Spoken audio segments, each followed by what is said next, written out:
Locker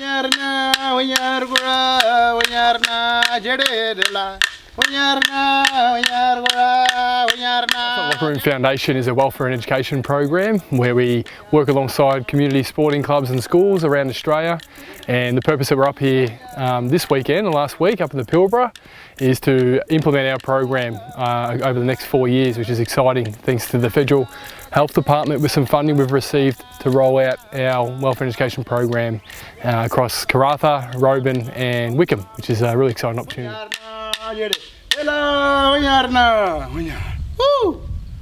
It was joining me. It's a really important part of our process is when we step into new communities we haven't been a part of, get the opportunity to come out and be on country and to take a couple of our team members along is really a really significant part of us learning about the culture and the history of the country, and learning just little takeaways and just getting that full embodied experience about what it means for the people in the community and the history associated with the land.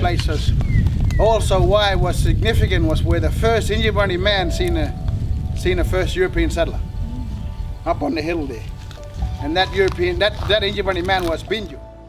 In every direction you've probably got 250k of just nothingness until you find different places and different spots and different communities. But to know that even in the 360 of 250k's there's just special sites for the people who have come from this land it's just mind-blowing. The Swanbird is the song I just sang there today.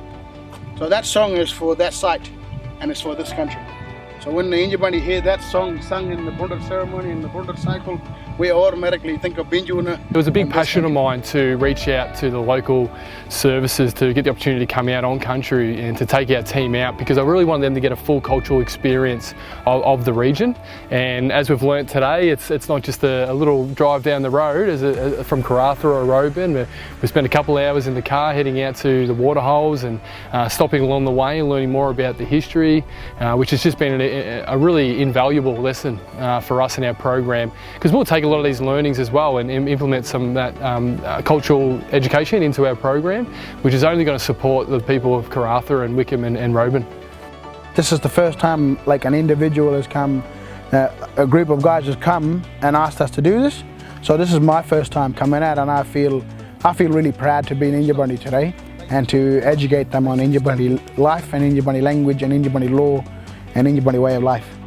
The culture and the experience and the education that I've been able to get, that the people up here have been so welcoming and so supportive of. When you ask questions, they delve into their culture and their backgrounds and the stories that have created this land, and be able to take that home and go, I may have come from this background, but there is so many different cultures out there, and to be able to formulate that into what is not always the right way, or there is a lot of different ways to view one thing, and we need to learn all about that.